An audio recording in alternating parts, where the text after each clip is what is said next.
gambar sebentar tadi. Nampaknya Profesor Dr. Jacinta masih mempunyai masalah lain, jadi saya diminta untuk meneruskan terlebih dahulu dengan perkongsian Profesor Datuk. Adakah Profesor Datuk sudah bersedia?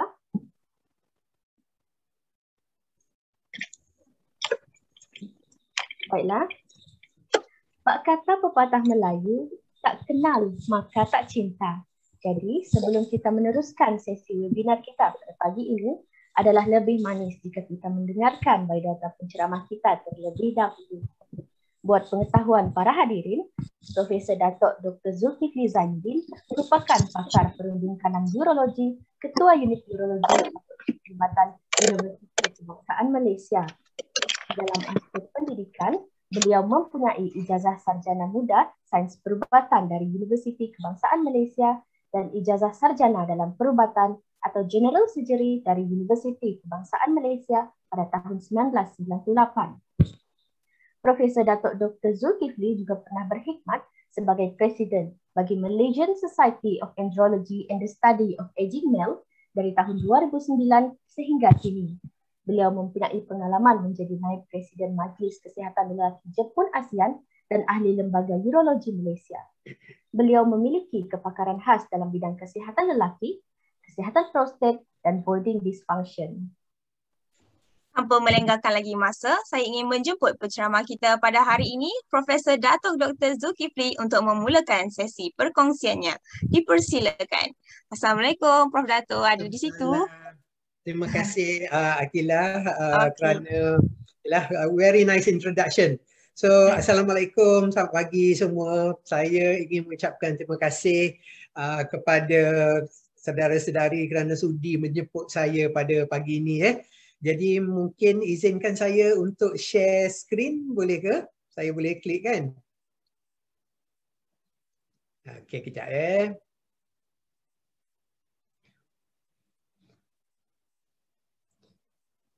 Okey, boleh nampak tak? Boleh Boleh. Okey, alhamdulillah. Jadinya, okey, cerita pada pagi ni saudara-saudari. Okey, tajuk yang kita perlu bincang, bukan perlulah, yang kita sama-sama akan bincang pada pagi ini adalah merupakan tajuk sakit tuan saya tadi diberitahu yang saya boleh tanya soalan dan saya juga amat mengalu-alukan soalan-soalan daripada saudara-saudari. Okey. Sebelum saya nak teruskan kepada orang kata ceramah saya pada hari ini, saya nak tanya saudara-saudari, apa yang saudara-saudari faham berkenaan dengan sakit tuan? Apa dia? Boleh tak cerita sikit? Mungkin kita tanya pengarah lah hari ini. Saudara Wafiuddin, boleh tak beritahu apa yang saudara faham dengan sakit tuan? Bila saya tanya sakit tuan tu, apa yang muncul di fikiran? Okey, baik, Okey, Prof. make it interaktif bila keluarnya perkataan sakit tuan tu, cara pertama yang terlintas dalam fikiran saya adalah mungkin sakit ataupun masalah yang berkaitan dengan alat kelamin lelaki. Okey, apa masalah-masalah dia tu, Wafiuddin? Contohnya erectile dysfunction, mati pucuk, infertility, kemandulan boleh jadi. Setakat itu je lah yang saya tahu. Okey, alright, itu adalah merupakan masalah yang utama lah bila kita terlintas tentang masalah sakit tuan, iaitu masalah macam mati pucuk ataupun dalam bahasa Inggerisnya erectile dysfunction. Selain daripada itu, ada juga masalah-masalah lain seperti ejakulasi pramatang ataupun yang kita panggil premature ejaculation, dan juga masalah testosteron, iaitu yang dipanggil testosterone deficiency syndrome. Tapi disebabkan oleh kekurangan masa pada hari ini, saudara-saudari, saya akan fokus kepada satu topik, iaitu topik mati pucuk ataupun erectile dysfunction. Kerana this is the most common orang kata masalah kesihatan lelaki yang kita dah hadapi di Malaysia. Tapi dalam ruangan soal jawab nanti saya amat mengalu-alukan apa sahaja pertanyaan daripada saudara-saudari semua. So izinkan saya mulakan dulu. Okey, so mati pucuk, apa yang saudara-saudari semua perlu tahu tentang masalah mati pucuk ni? Slide saya minta maaf di dalam bahasa Inggeris, tapi kita orang kata free flow lah kan, English boleh, Malay boleh ya. So kalau kita tengok, kita perlu faham dulu apa dia definisi erectile dysfunction ni. Kalau kita tengok definisi erectile dysfunction, ia adalah merupakan masalah untuk orang lelaki untuk mencapai ereksi yang penting ataupun yang cukup untuk sexual performance. Maknanya the consistent or recurrent inability of a man to attain. Maknanya untuk dapatkan or to maintain. Ada setengah lelaki dia boleh dapatkan ereksi tapi dia tak boleh nak maintain. Ada setengah lelaki memang tak dapat langsung dapatkan ereksi dia. Cukup untuk sexual performances. Sebagaimana yang saudara-saudara tahu, untuk sexual performance kita memerlukan pinna erection yang keras. Okay? Alright. Sebelum pada tu, kita kena tengok dulu apa punca mati pucuk ataupun erectile dysfunction ni. Kalau kita tengok dari segi orang kata dia punya causes, ya, kita boleh divide kepada dua. Satu yang kita panggil organic, satu lagi yang kita panggil psychogenic. So apa dia organic causes of ED? Yang ni saya rasa mungkin saudara-saudari dah tahulah kenapa terjadi causes yang utama apa ni mati pucuk ni. Apa yang causes utama yang you rasa yang menyebabkan organic causes ni? Akilah nampak dia fikir je, boleh tak namakan saya satu penyebab utama mati pucuk? Agak-agak lah. Mungkin dia consume benda yang tak elok. Okey, yang tu bukan organik. Yang tu psychogenic. Organik ni maknanya penyakit yang berkaitan. Penyakit yang boleh menyebabkan ED. Apa dia, Agila? Kencing manis. Kencing manis, ya betul. So kencing manis, darah tinggi, obesity, high cholesterol. Jadi itu adalah merupakan punca-punca utama organic ED. Ya, sebagaimana kita tengok dalam slide, ianya akan menyebabkan vascular problem, neurogenic problem, especially dalam orang yang mengidap penyakit diabetik ataupun hypertension. Juga masalah hormon, sebab kita tahu orang lelaki ni dia perlukan hormon testosteron. Jadi ada setengah-setengah lelaki mempunyai masalah hormon testosteron yang sangat rendah dan akan juga menyebabkan mati pucuk ataupun erectile dysfunction. And of course masalah kepada batang zakar itu sendiri seperti kecederaan pada batang zakar, masalah penyakit pada batang zakar dan juga tidak lupa disebabkan oleh beberapa ubat-ubatan. Ubat-ubatan ini juga boleh menyebabkan masalah mati pucuk seperti ubat-ubat kolesterol, ubat-ubat darah tinggi dan ubat-ubat depression. So kita kena faham juga kadang-kadang bila pesakit ambil ubat-ubat macam ni, dia akan menyebabkan mati pucuk ataupun ED. Okey. Macam mana satu lagi adalah dipanggil psychogenic causes. Okey, macam mana kita nak tahu psychogenic causes ni? Psychogenic causes ni adalah disebabkan oleh masalah-masalah yang berkaitan dengan psikologi. Seperti kalau saudara-saudari tengok depression, ya, bila seorang tu mempunyai masalah depression, dia akan melibatkan juga masalah kesihatan seksual. Yang kedua, performance anxiety. Performance anxiety ni maknanya selalunya berlaku kepada pasangan-pasangan yang baru mendirikan rumah tangga. Ya, maknanya dia tak tahu nak expect macam mana. Jadi itu kita panggil performance anxiety. Dan selalunya kan kita, maaf saya bercakap ya, kita kadang-kadang di dalam video pornografi. Kalau orang yang tengok pornografi tu kan, dia akan nampak seorang lelaki tu sangat perform. Maknanya boleh melakukan hubungan seks daripada bilik tidur, pergi ke tandas, pergi ke ruang tamu, pergi ke dapur. Jadi orang kata menunjukkan bahawa seorang tu sangat hebat. Tapi apabila dia sendiri berumah tangga, dia mempunyai masalah untuk maintain performance tu, dan itu akan menyebabkan apa yang kita panggil performance anxiety. Yang ketiga adalah masalah relationship lah ya, masalah rumah tangga, masalah keserasian. Jadi ini adalah merupakan punca-punca utama psychogenic ED. Dan dari segi kategorinya, psychogenic ED ni lebih kepada orang-orang yang muda. Jadi percentage, okey, mungkin saya boleh cerita sikit tentang orang kata percentage orang muda ya, kita ada buat kajian tahun lepas, percentage orang muda ni sebenarnya yang mengalami masalah ED adalah lebih kurang dalam 30%. 30%, maknanya agak tinggi jika dibandingkan dengan tahun-tahun yang sebelum ni. Mungkin disebabkan oleh keadaan semasa tekanan semasa yang menyebabkan peningkatan masalah ED di kalangan orang-orang yang muda. Kalau orang-orang tua tu memang kita expect dah lah ya, about 61% of them is having erectile dysfunction. Okey. Ini adalah merupakan prevalence ED. Ini study ni lama dah dibuat ya, tahun 1998. Ini adalah figure yang dulu. Di mana menunjukkan pada masa itu sudah ada 47% daripada kaum lelaki berumur lebih daripada 40 tahun bukan terlibat, maknanya mengalami masalah ED. Ini adalah merupakan satu figure yang sangat tinggi. Dan pada tahun lepas kita membuat kajian, kita review balik berkenaan dengan masalah ini, kita dapati bahawa 7 daripada 10 lelaki berumur 40 tahun mengalami masalah mati pucuk. So ini adalah merupakan masalah yang orang kata lebih agak serius ya di kalangan orang-orang lelaki di Malaysia. Okey, ini di Asia. Kalau kita tengok dalam tahun 1995 terdapat 86.9 million lelaki di Asia mengalami masalah ED. Dan dalam tahun 2025 kita projek ada 199.9 juta lelaki di Asia mempunyai masalah ED. Di mana ini adalah merupakan satu figure yang menakutkan.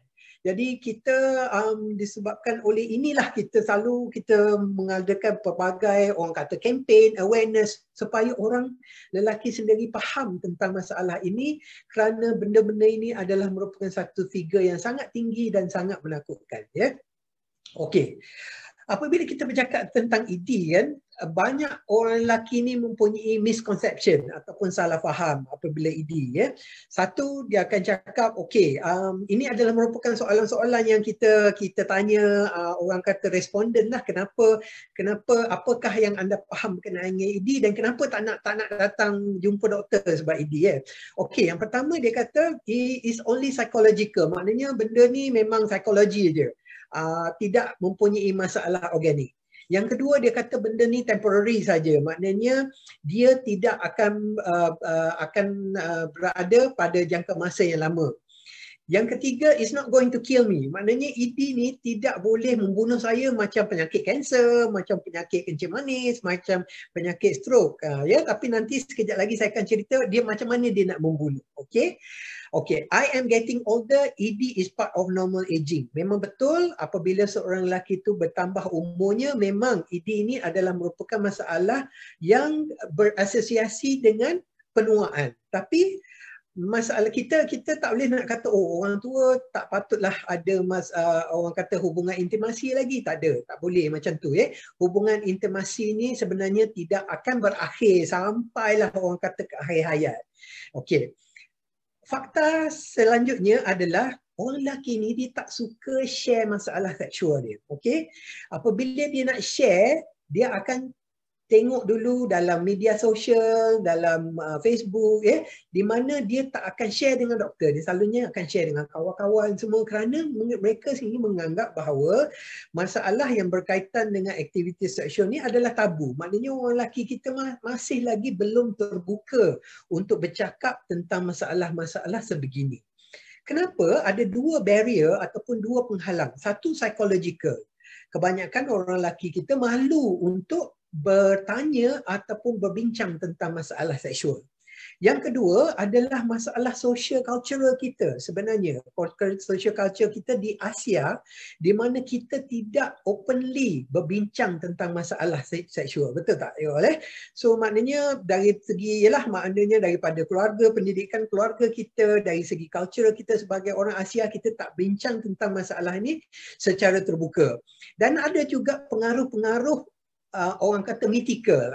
Ada juga kadang-kadang you all pernah dengar bila orang tu dapat ED, orang kata oh yang ni kena kunci dengan wife dia. orang buat, orang hantar sebab tu benda tu tak naik kan.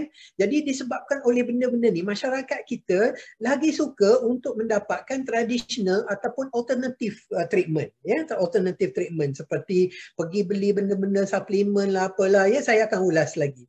Yang akhir, kebanyakan daripada masyarakat kita, walaupun kita dah di tahun 2021 menganggap anti pucuk ni dia punya treatment option ni memang tak ada ataupun kurang ataupun tidak berkesan.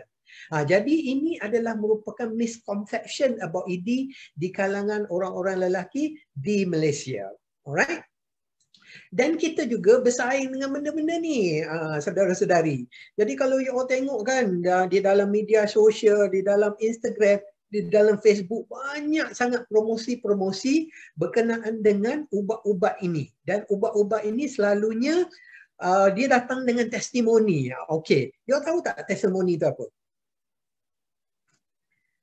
Tahu? Angelie, apa dia testimoni? Testimoni itu bagi saya macam feedback. Macam feedback. Jadi adakah kita boleh percaya tentang kepada testimoni? Kadang ya, kadang tidak lah. Kadang ya, kadang tidak. Di dalam kajian kita, apabila kita nak dapatkan satu evidence base kan, sebenarnya kita tidak boleh bergantung kepada testimoni. Kita perlukan evidence based medicine. Maknanya sesuatu kajian yang betul-betul mengkaji. Jadi benda-benda ni tidak ada kajian dibuat. Tidak ada kajian dibuat dan kita kebanyakannya tidak tahu apa yang terkandung di dalam ubat-ubat sebegini. Ya, jadi ini adalah sesuatu yang tabiat yang berbahaya di mana kebanyakan ubat-ubat begini mempunyai steroid di dalamnya. Dan ini akan menyebabkan seorang lelaki itu merasakan dia menjadi kuat, dia menjadi segar, dia menjadi aktif, ya, disebabkan oleh komponen steroid di dalam tu. Tetapi sebagaimana yang saudara-saudari tahu, steroid ni dia tak boleh diambil dalam jangka masa yang lama kan, sebab dia akan menyebabkan masalah hormonal nanti. So itu yang berbahaya, kenapa kita tidak membenarkan, bukan tidak membenarkan, kalau boleh kita perlu pilih apa suplemen yang kita nak ambil. Dan apabila kita ada masalah ED, kita jangan pergi beli suplemen ni terlebih dahulu. Kita kena pergi berjumpa dengan doktor dahulu sebelum kita ambil suplemen-suplemen yang orang kata tidak tahu kesahihannya. Itu yang saya nak sampaikan mesej tentang suplemen ni. Satu lagi, okey, kalau kita tengok sekarang ni kan, pernah dengar tak tentang urut batin? Pernah, bro. Pernah. Wafi pernah dengar kan, Wafi Udin? Okey. Kalau mengikut testimoni yang diberi, urut batin ni sebenarnya boleh menyembuh ED. Ini adalah merupakan testimoni. Tapi dari segi anatominya, you all expert kan dalam anatomi, adakah urut batin ni boleh menyembuhkan ED, saudara Wafiuddin? Saya rasa tak, Prof. Tak, betul. Saya setuju. Urut batin ni sebenarnya, saya bukan nak menghalang orang-orang untuk pergi pada urut batin. Tetapi apabila seorang itu mempunyai masalah mati pucuk, dia tak sepatutnya pergi untuk urut batin untuk menyembuhkan masalah mati pucuk tu. Okey? Kita review balik anatomi sebab ini adalah you all punya expert. Alright? Okey. ED ni disebabkan oleh masalah apa sebenarnya kalau kita tengok anatominya? Di mana masalah ED tu berpunca sebenarnya? Siapa boleh jawab? Siapa yang salah? Hafiz. Hafiz ada kat sini tak? Hafiz selalu hubungi saya ikut email and all that. Hafiz boleh jawab soalan saya. Mana Hafiz? Ada Hafiz? Ada tak? Tak ada ya? Hafiz tak ada. Hai, saya ni Prof. Datuk. Ada? Saya di sini. Ada. Okey. Hafiz, di mana punca ED ni? Kalau kita tengok, kalau seorang tu mengidap diabetik atau hypertension kan, where is the problem of ED? Dekat gambar anatomi ni. Di mana? Saya dekat spongy tu. Spongy cell. Okay, alright. So you all faham sekarang, penis ataupun zakar kita dibuat oleh tisu yang macam sponge saja, yang dikenali sebagai corpus cavernosum dan corpus spongiosum kan. Jadi dia macam sponge yang kita basuh pinggan tu. Dan dia akan mendapat ereksi apabila darah dipam masuk ke dalam tisu tersebut. Dan arteri yang bertanggungjawab adalah arteri yang dipanggil cavernosus artery. Jadi di dalam masalah seperti diabetic, hypertension yang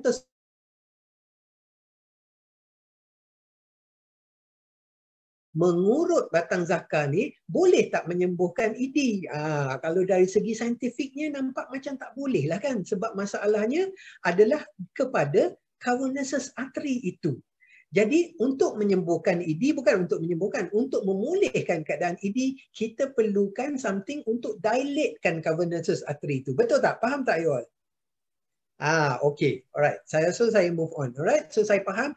Saya nak saudari fahamkan sebenarnya apa yang menyebabkan ED itu ialah sebenarnya disebabkan oleh penyumbatan cavernosus artery dan juga dorsal artery.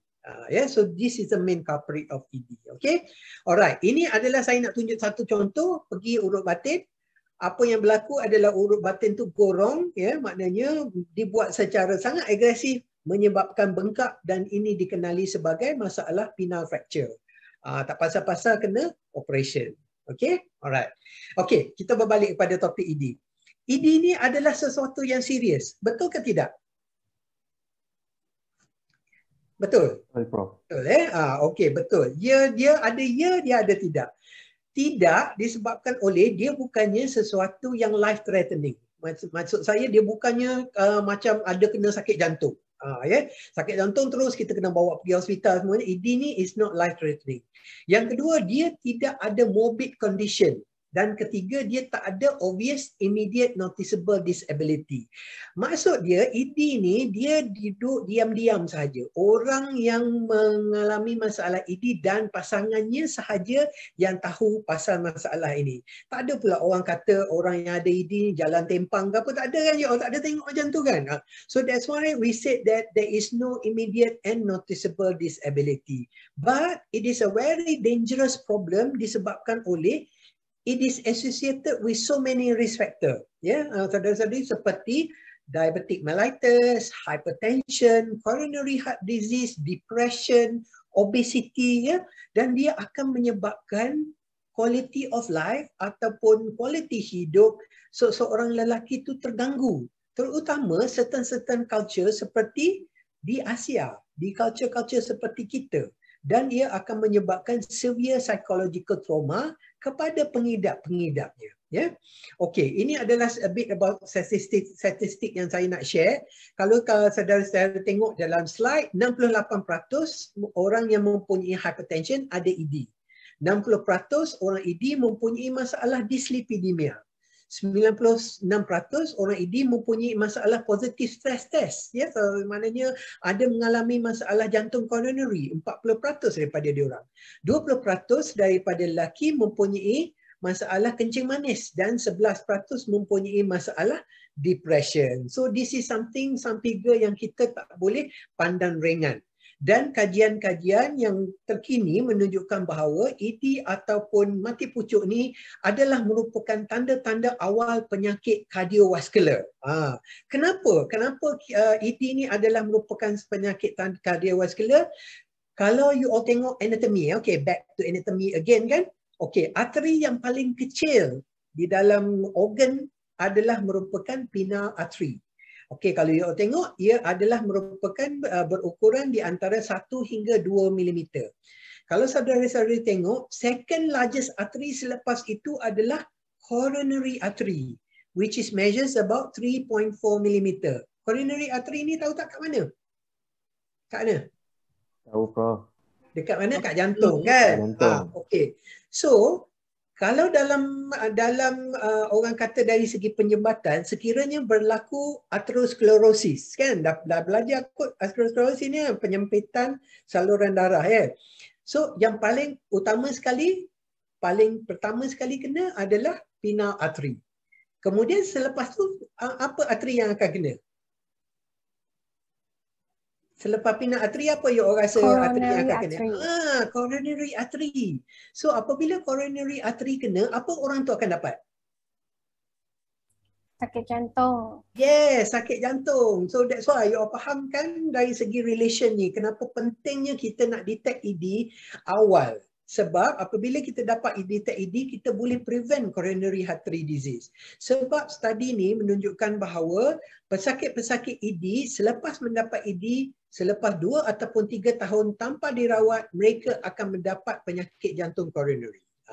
So itu adalah merupakan mesej yang paling penting saya nak cakap, bahawa ED ni adalah merupakan satu problem yang serius. Okay? Alright. Sebagaimana yang saya tunjuk dekat slide ni, penis sebenarnya is actually dipstick to men's health, kan? Kalau kita check, nak tengok minyak kereta kita, ialah minyak kereta kita, enjin kita bagus ke tak, kita check minyak hitam, kan? Sama juga dengan orang lelaki. Jika batang zakarnya bermasalah, menunjukkan bahawa badan seorang lelaki itu bermasalah. Okay? Right. Alright, okay. So kita move on a bit to management of erectile dysfunction. Okay, tak adalah kita kena resuscitate macam ni, kan? Okay, treatmentnya macam mana? Alright, ini adalah merupakan World Health Organization guideline. Apabila seorang pesakit itu datang dengan masalah ED, of course yang pertama sekali kita kena tengok dia punya risk factor dan sebab-sebabnya. Kalau kita boleh modify risk factor tersebut, kita boleh modify dengan cara pemakanan yang sihat, semua-semua itulah. Ya, kalau ada kencing manis, kontrol kencing manis. Kalau tidak ada berlaku improvement, kita akan beri oral agent ataupun ubat-ubatan. Ya. Kemudian kalau kita tengok lagi, dia ada local therapy, and last sekali adalah surgical treatment. Okey, saya akan explain satu persatu selepas ini. Alright, okay. What do I mean by lifestyle modification? Of course, satu, ialah kita kena berhenti merokok, kita kena avoid alcohol, follow healthy diet, exercise regularly. Benda-benda ni semua adalah benda-benda yang selalu kita buat lah, kan, dalam semua jenis penyakit. Alright. Apabila seorang pesakit itu datang dengan masalah ED, kita akan gunakan satu scale yang dikenali sebagai IIEF, ya, International Index of Erectile Dysfunction. Dia macam kuestionnaire ataupun dia macam kuestionnaire di mana pesakit akan mengisi kuestionnaire itu. Dia ada 15 soalan semua. Dan daripada situ kita boleh kategorikan ED-nya dari segi sama ada severe, moderate, mild ataupun no ED berdasarkan pada poin-poin yang kita yang patient berikan tersebut. Kemudian ada juga satu scale yang kita panggil scale 1, 2, 3, 4, di mana patient akan cerita dekat kita. Kita ada macam model sebenarnya, di mana patient akan tunjuk, okey, kekerasannya di tahap mana? Tahap 1, tahap 2, tahap 3, tahap 4. Yeah. So apabila patient datang ke klinik, ini adalah merupakan assessment yang kita buat. Right? Okay. Sekejap. Okay. Saya nak masuk sikit tentang ubat-ubatan, ubat-ubatan ED. Ubat-ubatan ED ni adalah dikenali sebagai PDE5 inhibitor ataupun phosphodiesterase 5 inhibitor. Mungkin saya tak akan pergi lebih lanjut tentang dia punya pharmacokinetic, tetapi cara ubat ini berkesan adalah dengan cara membuka balik saluran-saluran darah kepada batang zakar. Macam kita bincang tadi, dari segi anatomi, yang menyumbatnya adalah merupakan arteri, kan. Jadi kita perlu dilate arteri tersebut untuk membolehkan darah mengalir balik ke dalam batang zakar dengan cara pemberian ubat-ubat PDE5 inhibitor ini.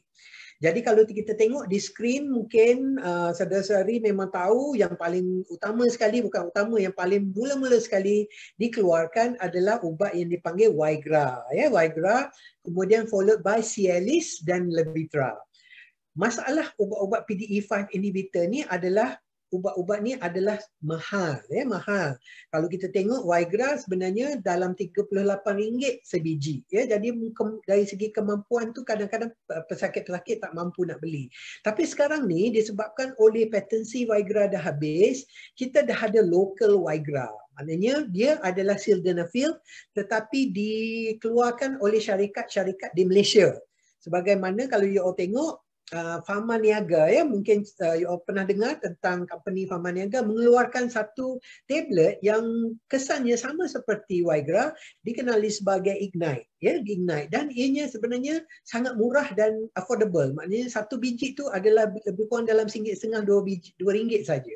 So maknanya sekarang ni ubat-ubat begini adalah murah dan senang untuk didapati. Tapi of course ubat-ubat sebegini memerlukan preskripsi doktor. Itu yang penting. Alright, memerlukan preskripsi doktor. Alright, kalau kita tengok ubat-ubat ni mungkin kita anggap ianya sama, dia akan memberikan kesan yang sama, di mana at the end of the result zakat tersebut akan menjadi lebih keras disebabkan oleh banyak darah yang masuk ke dalam batang zakat. Tetapi sebenarnya ubat-ubat ni sebenarnya tidak sama. Kalau kita tengok dari segi farmakokinetik, saya nak cerita sikit. Ini adalah penting kerana kita kadang-kadang bila kita jumpa pesakit tu, kita kena tahu dia punya sexual ecology dia. Sebab kita nak tahu apa ubat yang sesuai untuk dia. Okey, kalau kita tengok tadalafil ataupun Cialis yang paling kiri sekali tu kan, dia adalah dia punya Tmax, kalau kita tengok T-half dia adalah 17.5 jam. Maknanya dia akan berada di dalam badan seseorang itu selama 17.5 jam. Jadi sepanjang tempoh tersebut, pesakit tersebut boleh melakukan hubungan seks dalam tempoh tersebut. Sedangkan Viagra dan Vardenafil hanya berada di dalam badan di dalam masa 4 jam. So benda-benda ni penting sebab kita nak counsel patient berkenaan dengan ubat-ubat mana yang sesuai untuk dia orang ambil. Okay? Alright. Apa yang orang kata pantang larang lah kalau kita ambil ubat-ubat ni? Kalau kita tengok yang pertama sekali Viagra, kita tak boleh ambil dengan makanan yang berminyak. Okay? Kerana dia punya Cmax ataupun dia punya efficacy akan reduce by 29%. Vardenafil by 18%, tetapi Cialis tidak ada mempunyai apa-apa masalah kalau kita ambil dengan orang kata makanan yang berminyak. Okay? Alright. Apa dia kesan sampingan? Sedikit tentang kesan sampingan ubat-ubat PDE5 inhibitor. Alright, kebanyakannya mempunyai kesan sampingan yang sama dan kesan sampingan ni adalah mild sahaja. Maknanya dia tidak memudaratkan. Kalau kita faham balik ya, ubat-ubat PDE5 inhibitor ini adalah merupakan ubat-ubat yang membuka saluran-saluran arteri. Jadi selain daripada saluran arteri di bahagian batang zakar, dia juga membuka saluran arteri di bahagian muka. So sebab itu kadang-kadang pesakit-pesakit akan mengadu bahawa selepas dia memakan ubat PDE5 inhibitor, dia rasa muka dia panas ataupun flushing. Kemudian ada juga orang yang mengalami masalah nasal congestion, ada yang mengalami masalah sakit kepala dan ada yang mengalami masalah dispepsia ataupun yang kita panggil sakit ulu hati, ya, sakit ulu hati. Tetapi kalau kita tengok dari segi persentasenya, ianya adalah sangat-sangat kurang. Maknanya sangat-sangat rendah dan kebanyakan side effect-nya adalah sangat-sangat ringan. Maknanya kita tak perlu risaulah tentang side effect ni, tapi kita perlu berkongsi dengan pesakit tentang apa side effect yang akan berlaku supaya mereka tahu apa yang akan dia akan expect, right? Okay. Alright. Cuma satu saja. PDE5 inhibitor ni tidak boleh diberi bersama-sama dengan nitrate. Okay, you all tahu tak apa nitrate tu? Dah belajar tak tentang nitrate? Akilah dah belajar? Belum lagi Belum, okey. Nitrate ni adalah ubat sakit jantung yang kita selalunya suruh pesakit letak bawah lidah. Pernah dengar tak? Ubat bawah lidah, GTN. So kalau seorang itu mengalami masalah jantung yang memakan ubat GTN, kita tidak boleh beri ubat-ubat PDE5 inhibitor ini disebabkan oleh dia akan menyebabkan penurunan tekanan darah. Yang tu kita tak boleh bagi. Right? Okay. Selain daripada itu juga kita kena educate pesakit-pesakit kita tentang apa yang akan dibuat apabila kita dah makan ubat PDE5 inhibitor ni. Kebanyakannya bila kita bagi makan je, pesakit kata oh dia tak ada apa-apa kesan pun. Sebenarnya salah. Apabila kita memberi ubat-ubat PDE5 inhibitor, kita kena beritahu pesakit yang mereka ini memerlukan sexual stimulation. Dia tak adalah nak makan ubat tu tiba-tiba naik tegak macam tu, dia tak ada macam tu. They need sexual stimulation. Proper time to take medication. Misalnya kita akan menyuruh pesakit-pesakit mengambil ubat ini 1 jam sebelum. Ini adalah macam you all belajar juga kan sikit tentang fisiologi sebab it needs to get absorbed. Alright? kita perlu banyak kesabaran. Maknanya mungkin kita kena beritahu pesakit, mungkin 1 biji makan, mungkin tak ada kesan. Dia sebenarnya kita kena ambil dalam 2, 3, 4 biji barulah akan nampak kesan dia. Kemudian avoid sexual attempt apabila badan kita tak ready, seperti bila kita letih, kita orang kata ialah minum alkohol bagi orang yang minum ya, ataupun smoking. Kemudian yang paling penting sekali, kita perlu bagi tahu dekat pesakit-pesakit ni supaya mereka menjadi lebih optimistik apabila memakan ubat-ubat begini. Okey, apa yang berlaku apabila pesakit-pesakit tidak respon kepada PDE5 inhibitor ataupun ubat tablet tadi? Now kita akan pergi kepada tahap yang kedua dalam rawatan ED, iaitu tahap kita menggunakan devices. Ya, okey, alright. Okey, yang pertama, okey, gambar ni agak menakutkan juga. Ya, ini adalah merupakan yang kita panggil ICI ataupun penile injection. Okey. Ini gambar zaman dulu, saudara-saudari. Jadi kalau kita tengok jarum tu agak besar dan panjang. Tapi sekarang ni kan kita pakai insulin pen je, yang kecil je. Jarum insulin yang kecil. Ini adalah merupakan satu bentuk rawatan di mana kita menyuntik vasodilator. Okey, tahu tak vasodilator tu apa? Wafi selalu je muncul. Itu nak tanya Wafi je soalan hari ni. Apa Wafi? Vasodilator? Dia dilatekan saluran darah dekat sini. Kemas saluran darah. Dia dilatekan saluran darah. Okey. Jadi ubat-ubat ini dikenali sebagai PG prostaglandin, ya, sejenis vasodilator. Contohnya dipanggil aprostadil. So pesakit perlu cucuk kepada batang zakar, di mana apabila dicucuk batang zakar, apa yang berlaku akan berlaku vasodilatation secara lokal di bahagian batang zakar. Jadi apa yang berlaku apabila berlaku vasodilatation, of course darah akan banyak masuk kan. Jadi zakar akan menjadi tegang. Ya. Jadi sebenarnya banyak pesakit-pesakit yang suka yang ni sebab dia akan dapat direct effect. Maknanya dia tak perlu ada stimulation, dia tak perlu fikir apa-apa dah. Maknanya bila dia inject aja, batang zakar tu akan sendiri akan mendapat ereksi. Tapi ini selalunya diberi kepada pesakit-pesakit yang tidak akan respon kepada ubat tablet tadi. Yeah? So ini adalah merupakan yang kita panggil intracavernosal prostaglandin penile injection. Okay? Yang kedua adalah merupakan yang kita panggil vacuum devices. Okay, again dari segi anatominya, apabila kita letak vacuum, okay, dianya bentuk macam ni. Ini yang zaman dulu sikit. Yang belah kanan kita ni, dan zaman moden ni dia panggil dia dah pakai bateri, dia tak perlu pump. Okey. So pesakit-pesakit perlu letakkan pump ni pada bahagian batang zakar. So apa yang berlaku apabila kita create vacuum di dalam balang tu, dia akan dapat negative pressure. Apabila negative pressure berlaku, dia akan menarik darah ke dalam saluran vena. Okey? Venous blood akan being pulled into the penis. So apabila venous blood being pulled, indirectly juga pesakit-pesakit itu juga akan mendapatkan ketegangan pada zakar. Okay. And then you tengok tak dekat pangkal zakar ni, kita terpaksa letak satu elastic band untuk mengelakkan darah daripada berpatah balik. Ya, itu mekanisme pump ni.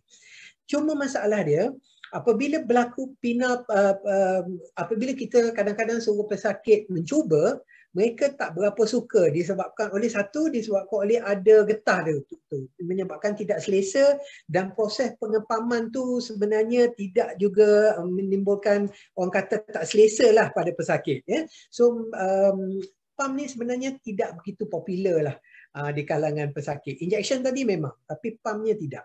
Okey. Apa terjadi apabila dua-dua ni juga tak jalan? Okey, kita terpaksa buat last stage ataupun yang kita dikenali sebagai penile implant. Okey, ada dua jenis. Okey, satu yang dikenali sebagai semi rigid. Okey, semi rigid. Dia berbentuk rod, ya, saudara-saudari, berbentuk rod yang dibuat daripada silikon. So ada dua jenis, satu yang semi rigid, satu yang prostesis. Nanti saya akan tunjuk juga prostesis. Okey, semi rigid ni ini adalah pembedahan dia. Kalau kita tengok, semi rigid ni dimasukkan di dalam corpus cavernosum. Alright, untuk menggantikan corpus cavernosum. So apa yang terjadi adalah batang zakar ni akan sentiasa meneganglah disebabkan oleh rod ni. Jadi apabila pesakit tu nak melakukan hubungan seks, dia perlu tolak naik atas dia. Lepas melakukan hubungan seks, dia perlu tolak turun bawah. Dia macam something yang very flexible. Alright. Dan harganya adalah affordable lah. Maknanya tak semahal prostesis. Ini contoh dia. Okey, jadi benda tu dia macam semi rigid. Jadi apabila pesakit tu nak melakukan hubungan seks, dia tolak naik ke atas, dan apabila dia sudah, dia akan tolak turun ke bawah. Macam tu. Tapi zakar tu akan sentiasa berada di dalam keadaan tegang, tapi boleh dibengkokkan masuk dalam sulai dalam. Right? Okay. Alright. Okay. Yang orang kata, kalau kita bincang-bincang yang Mercedes-Benz, tadi kancil sebab dia murah. So yang ni adalah 3-piece system yang juga memerlukan pembedahan untuk dimasukkan. 3-piece system ni agak unik kerana dia mempunyai butang dan reservoir. Saya tunjuk okey. So butangnya akan berada di dalam skrotum ataupun keranduk zakar ni. Jadi apabila pesakit tu ready untuk melakukan hubungan seks, dia akan picit butang ni. Air daripada reservoir akan masuk ke dalam silinder dan dia akan menyebabkan erection. So lepas sudah picit je butang, benda tu akan turun balik. So this is actually quite popular juga. Tetapi prostesis ni orang kata dia harganya lah kan dalam 50,000 dan tidak di-cover oleh insurans. So orang-orang yang tertentu sahajalah yang selalunya akan datang untuk pembedahan sebegini. Right? Okay. So kalau kita tengok dari segi luar pun memang tak nampak apa-apa lah. Memang natural je nampaknya. Alright? Okay. So saya rasa setakat itu saja perkongsian saya pada pagi ni. Saya ucapkan terima kasih di atas jemputan, tapi okeylah kita buka untuk question and answer juga. Saya nak tahu je sama ada saudara-saudari pada pagi ni faham ke tidak apa yang saya bercakap pada pagi ni kan. Okay. So I'll go send back to you Akilah dengan Angelie. Terima kasih banyak-banyak. Baiklah, terima kasih Prof. Datuk Dr. Zulkifli atas perkongsian yang amat memberangsangkan. Hadirin sekalian, webinar kini diteruskan dengan sesi soal-jawab. Para hadirin yang mempunyai sebarang soalan di minda, anda bolehlah membuka mikrofon untuk bertanya ataupun menaik persoalan anda di ruangan chat box. Perhatian mesra buat semua hadirin agar soalan yang diajukan tidaklah terlalu sensitif dan bersesuaian dengan webinar kita pada hari ini. Sesiapa yang ingin membuka kamera untuk menanyakan soalan, anda dipersilakan. Okey, kalau malu nak buka pun tak apalah, tutup je lah kamera tu, boleh. Okey. Assalamualaikum Prof. Datuk. Ya, saya Wafi. Saya ada soalan. Ya. Okey, baik. Kalau untuk mereka yang mengubah jantina dari perempuan ke lelaki, maksudnya mereka akan cuba mewujudkan penis tu sendiri, betul tak Prof? Betul. So macam mana mereka, adakah penis yang mereka cuba tambah pada anggota badan tu 100% sama seperti asalnya pada lelaki ataupun sekadar tambahan sahaja? Okey, terima kasih Wafi ya. Satu soalan yang amat baik. Okey, saya bawa ke sini sikit. Alright. So okey, kalau kita tengok kalau orang tu menukar jantina daripada perempuan kepada lelaki, selalunya benda ni dibuat oleh pakar bedah plastik dan pakar urologi. Tapi of course di Malaysia kita tak ada lesen lah untuk melakukan pembedahan pertukaran jantina ni. Okey, batang penis tu sendiri dia tak ada corpus spongiosum, dia tak ada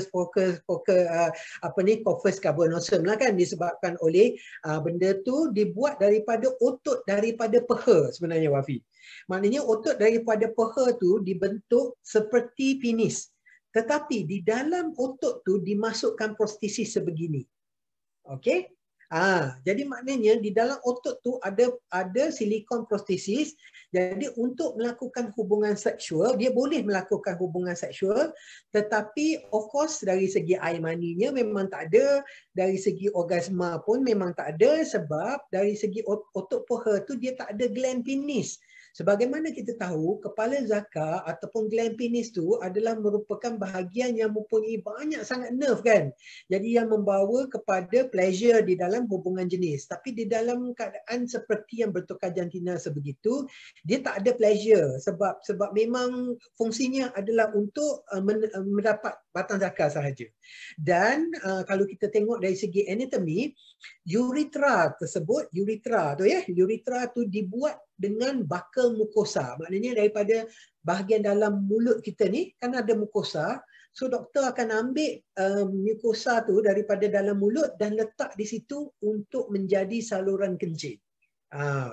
So dari segi anatominya memang nampak macam penis, tetapi functionnya perlu function sebegini, iaitu function mechanical. Dia tak ada orang kata bila terangsang benda tu naik sendiri, tak ada. Ya. So itu terjadi apabila seorang bertukar jantina daripada lelaki daripada perempuan kepada lelaki. Okey. Okey, terima kasih Prof Datuk. Okey, sama-sama. Ada soalan senyap je? Baiklah Prof. Mungkin saya boleh stop share. Okey, yes. Baiklah Prof, ada soalan kedua di ruangan chat box daripada saudara Muhammad Iqmal Syafiq. Soalannya berbunyi begini. Adakah pengambilan makanan yang telah melalui Modified Genetic Organism, MGO, mampu mempengaruhi kesuburan seseorang? Silakan Prof. Okey, MGO. Okey, saya rasa indirectly memang tak ada kalau kita bercakap tentang kesuburan ni kan. Okey, kita kena tahu dari segi anatominya, kesuburan ni datang daripada mana? Daripada mana? Daripada mana dari di mana sperma tu dihasilkan? Angelie boleh jawab. Akilah daripada testis kan. Jadi untuk menjaga kesuburan, dia sebenarnya indirectly dia tak adalah associate dengan makanan ke apa sebenarnya.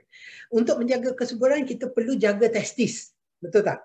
Supaya testis tu berkembang dengan baik dan berada dalam keadaan yang baik. Jadi kalau bercakap tentang makanan, orang kata dari segi suplementnya, untuk kesihatan sperma, dia perlu mempunyai kandungan zinc dan magnesium yang tinggi. Ini adalah merupakan dari segi suplemen. Jadi kita perlu pastikan makanan-makanan tersebut jika untuk kesihatan sperma perlu mempunyai kandungan zinc dan magnesium yang tinggi. And then of course satu lagi, cara kita untuk menjaga testis tu lah. Maknanya testis ni, apa yang kita tak nak dia berlaku pada testis adalah dia expose pada temperature yang tinggi. Seperti kalau kita suka pergi dekat sini, saya rasa tak ada, berendam di dalam air panas yang lama. Itu akan meningkatkan temperature di dalam testis, boleh menyebabkan masalah dari segi kualiti sperma.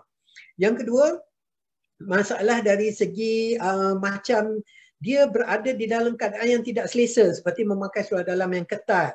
Ada juga studi yang menunjukkan bahawa kita yang melakukan aktiviti cycling yang lama boleh juga menyebabkan masalah dari segi testis. So saya harap boleh menjawab soalan saudara tadi. Okey, baiklah, terima kasih Profesor Datuk. Okey, kita ada soalan lagi ni daripada Kaning. Dia bertanya, Profesor Datuk, intracavernosal injection ni ada side effect apa-apa tak? Okey. Alright. Okey, side effect dia kita kena monitor dosnya tu. Sebab apa? Bila kita inject tu kan, kita kena pastikan yang bila benda tu naik, dia kena turun. Complication yang utama di dalam intracavernosal injection ni adalah satu condition yang kita panggil priapism. Priapism ni maknanya erection yang berpanjangan. Itu menyebabkan masalah juga sebab lama-lama dia akan menyebabkan sakit dan all that. So itu adalah merupakan kesan sampingan ICI ataupun intracavernosal injection ni. Tapi selalunya kita akan start dengan low dose dulu. Low dose dulu, lepas tu kita tengok monitor patient dekat klinik. Kalau once dia dapat erection, and then kita akan tengok timing dia, berapa lama dia akan turun. Selalunya dalam masa 15 minit ke 20 minit dia akan kesan dia akan berkurangan lah dan penis tu akan turun. Baiklah, terima kasih Prof Datuk. Soalan seterusnya lagi ya Dato' daripada Firas 96 yang berbunyi, salam Prof, soalan saya, adakah implan yang dipasang akan kekal selamanya atau ada tempoh hayat yang perlu ditukar? Okey. Implan memang sampai bila-bila lah. Maknanya dia tak ada masalah. Cuma the challenge this kadang-kadang selepas operation tu, sebaik saja selepas operation tu kita kena betul-betul pastikan tidak ada infection. Sebab kalau infection berlaku, kita kena keluarkan semua benda-benda tu balik. Tapi insyaAllah kalau katakan pembedahan berlaku dengan baik, tidak ada infection and all that, implan tu akan kekal di dalam badan seseorang itu sampai bila-bila lah. And then dia ada lifelong guarantee. Maknanya dia tak ada masalah dari segi sistem dia tu. Boleh berfungsi sampai bila-bila. Okey, terima kasih Profesor untuk menjawab soalan tadi. Okey, sekarang kita ada soalan daripada SSPJ. Dia tanya, how cock ring actually make a person long last? Macam mana? Oh, how cock ring. Okay. So, you faham tak cock ring tu apa? Tahu kan? Tahu kan? Cock ring tu macam kita tengok vacuum tadi, yang getah yang dekat belakang tu. Yang dekat belakang tu, ya. Okay, actually not to say it will make you last longer. It will make the rigidity of the penis more, because kita sebenarnya block darah daripada berpatah balik.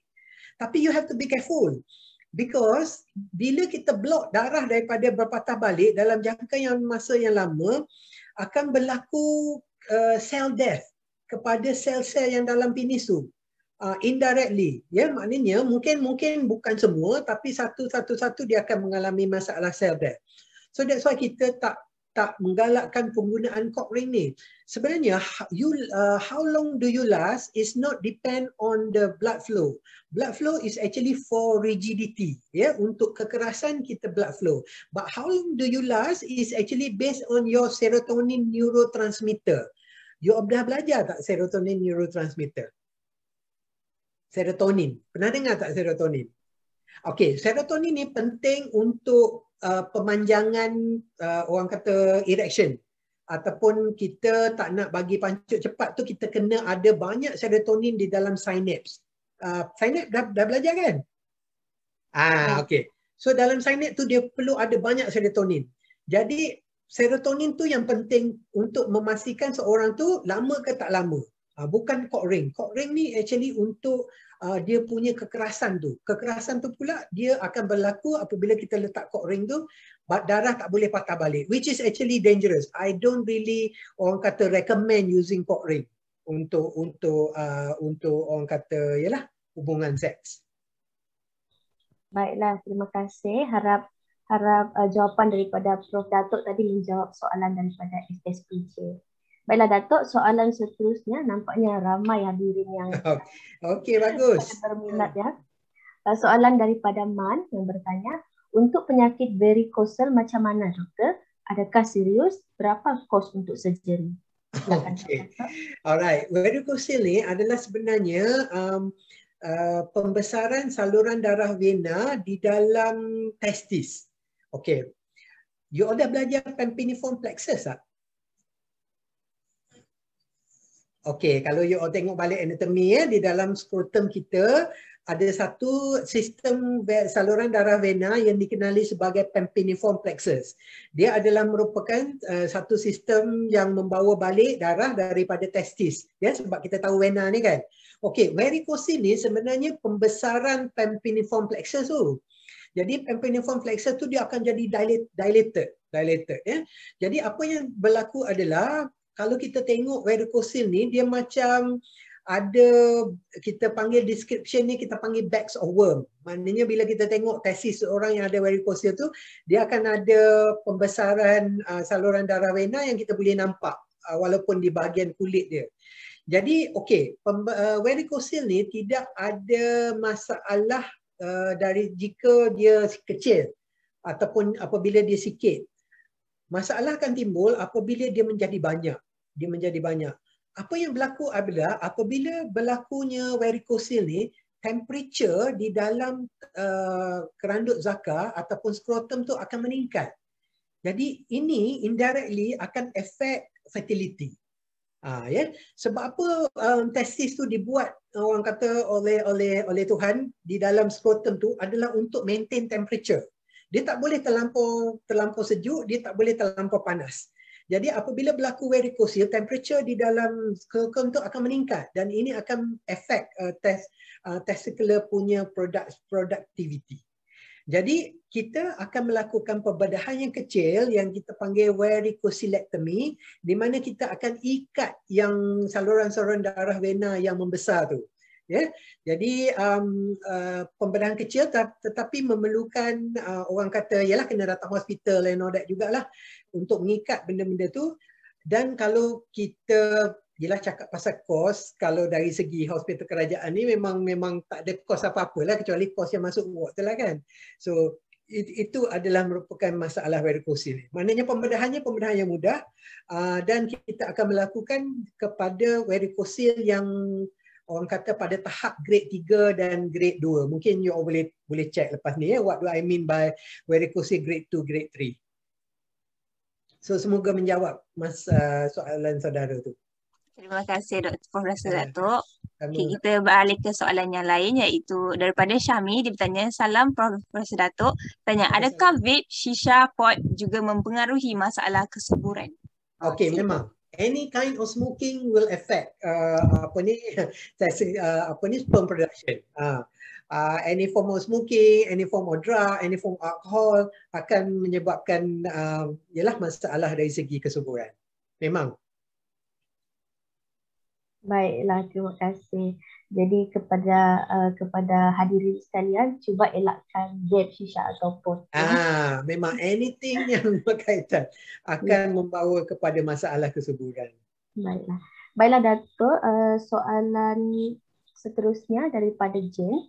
Prof Datuk, adakah meletakkan laptop di atas riba akan memberi kesan negatif kepada alat kelamin lelaki? Contoh seperti mati pucuk dan sebagainya. Okey. Alright, selalu saya dapat soalan yang macam ni. Sebenarnya tidak. Memang tidak. Kerana macam kita tengok tadi ya, mati pucuk ataupun erectile dysfunction ni dia ada dua je penyebab dia, organic and psychogenic. And meletak laptop tu maknanya kita risau tentang heat lah kan. Maknanya kita risau tentang dia punya heat tu, maknanya dia panas juga laptop ni juga kan bila kita letak lama-lama. Dari segi kepanasan tu tidak akan menjejaskan prestasi zakas seorang lelaki tersebut. Maybe they are talking about what do you call that, radiation and all that, tapi benda tu memang tidak ada kesahihannya lah. Letak laptop memang tak ada masalah, tidak akan menyebabkan erectile dysfunction. Okay, baiklah. Terima kasih Profesor Datuk atas soalan tu macam ramai orang tanya kan. So jangan risaulah. Mitos je lah tu kan. Ini mitos, betul. Okay, soalan last kita dah kesukaan masa ni. Saya ada soalan daripada Nakib, saya ada soalan Profesor Datuk. Untuk atlet bina badan, selalunya mereka akan mengambil testosteron booster untuk boost muscle development. Adakah kesan sampingan daripada pengambilan suplemen tersebut daripada segi kesuburan? Okey, terima kasih bertanya. Memang saya nak share masalah pengambilan testosteron ni. Okey, you all kena faham. Pada orang muda macam saudara-saudari ni, saudara-saudara ni, paras testosteronnya adalah tinggi, ya, makna tinggi. Adalah orang yang mempunyai masalah testosteron ni. You all perlu faham ya, testosteron ni dihasilkan oleh buah zakar, betul tak? Ya, buah zakar. Jadi the main kilang untuk testosteron is testis. Jadi testis sentiasa mengeluarkan testosteron untuk mengekalkan paras testosteron di dalam badan seharian. Okey? Apabila kita mengambil exogenous testosteron, maknanya testosteron daripada luar, apa yang berlaku adalah badan kita akan mengalami negative feedback. Negative feedback tu maknanya badan kita akan cakap kepada testis supaya tidak lagi menghasilkan testosteron. Sebab testosteron dah ada daripada luar. Betul tak? You faham tak konsep ni? Okey. Macam kita lah, kalau mak bapak kita kaya kan, duk bagi duit, perlu tak kita kerja? Perlu tak? Tak payah kerja lah kan, duduk relax je. Begitu juga dengan testis. Jadi apabila ada exogenous, maknanya testosteron daripada luar duduk dimasukkan di dalam badan, what will happen is that testis will stop producing their own testosterone.